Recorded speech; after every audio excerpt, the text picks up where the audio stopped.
Shalom saudara yang dikasihi Tuhan. Sungguh bersukacita saudara kalau kita kembali bisa belajar dari firman-Nya. Dari 1 Samuel pasal 26.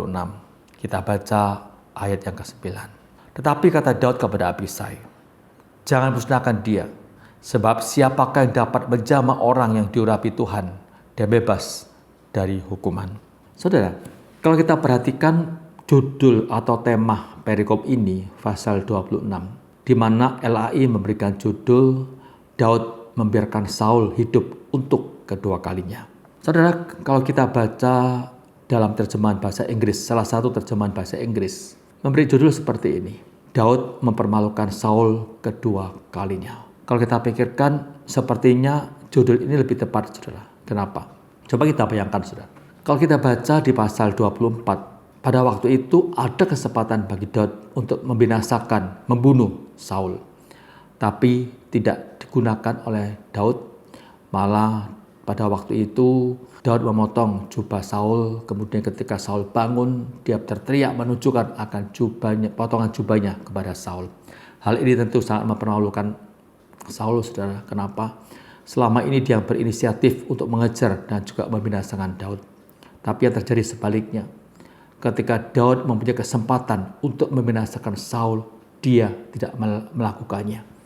Dan sebagai bukti kalau dia ada kesempatan itu, Daud memotong jubah dari Saul. Sekarang juga demikian, saudara. Ketika kesempatan ada, maka Daud tidak menggunakan kesempatan itu. Seharusnya waktu Saul sadar akan hal itu, dia itu bisa merasa malu kalau dia itu orang yang tahu diri, saudara. Saudara kasih Tuhan, sebetulnya Daud sama sekali tidak bermaksud mempermalukan Saul. Yang Daud inginkan ialah supaya Saul itu berhenti mengejar dirinya. Karena ia sama sekali bukan ancaman bagi Saul, saudara. Terbukti waktu kesempatan itu ada, bahkan 2 kali kesempatan itu, Daud berhasil mendekat kepada Saul yang sedang tertidur dengan mengambil barang yang ada di samping Saul. Abner, panglima perang Saul dan pasukannya kecolongan. Mereka sama sekali tidak sadar bahwa orang yang dikejar selama ini dengan begitu banyak pasukan sedang berada di tengah-tengah mereka. Akan tetapi ketika Abisai akan membunuh Saul, waktu itu bagi Abisai anak buah Daud, ini kesempatan bagi dia untuk membunuh Saul. Supaya demikian ketika Saul dibunuh maka berakhir sudah kejar-kejaran selama ini. Namun ketika Daud melihat hal itu, Daud mencegahnya yang kedua kalinya. Kemudian Daud mengambil tombak dan kendi yang ada di samping Saul. Kedua benda ini, saudara, digunakan Daud sebagai bukti kalau dia ada kesempatan untuk membunuh Saul tapi tidak melakukannya. Kemudian melalui barang-barang ini, Daud kembali membuktikan dirinya di hadapan Saul bahwa ia bukan ancaman bagi dia. Saudara kasih Tuhan, alasan Daud tidak membinasakan Saul ialah karena dia tahu itu bukan hak dia untuk membunuh Saul, saudara. Tuhanlah yang mengurapi Saul dan Saul bertanggung jawab sepenuhnya kepada Allah. Hanya Allah yang memakai hak untuk melakukan tindakan apapun terhadap Saul. Daud sangat menghormati Tuhan, maka ia pun menghormati Saul. Betapapun Saul tidak pantas untuk dihormati. Saudara kasih Tuhan, sampai sejauh ini kita membaca dan merenungkan 1 Samuel, kita mendapati, saudara, suatu fakta yang begitu luar biasa. Saul semakin hari semakin merosot dalam berbagai macam aspek kehidupannya. Kerohaniannya, karakternya, akhlaknya. Sebaliknya Daud semakin terbentuk dan semakin cemerlang karakternya, saudara. Ia semakin memahami kehendak Allah. Dan dengan demikian Daud semakin siap untuk menjadi raja atas Israel bila saatnya tiba.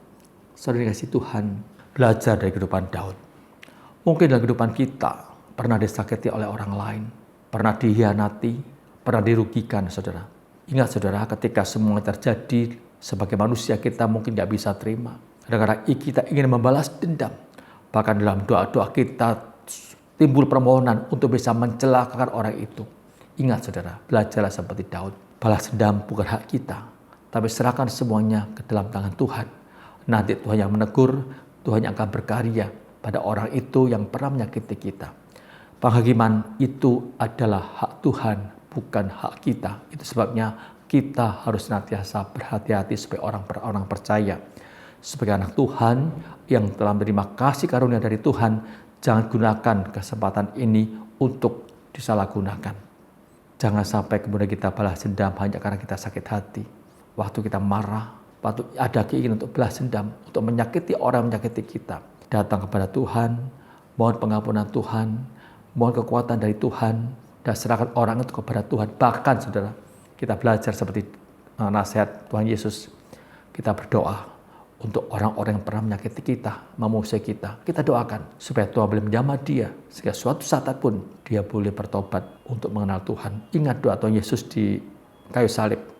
Bapa, ampunilah mereka, karena mereka tidak tahu apa yang mereka berbuat. Kiranya doa itu pun ada dalam hati kita. Berdoa bagi mereka yang pernah menyakiti kita. Mari kita berdoa, saudara. Tuhan Allah Bapa kami di surga, tolong kami Tuhan, untuk mempunyai hati seperti Daud.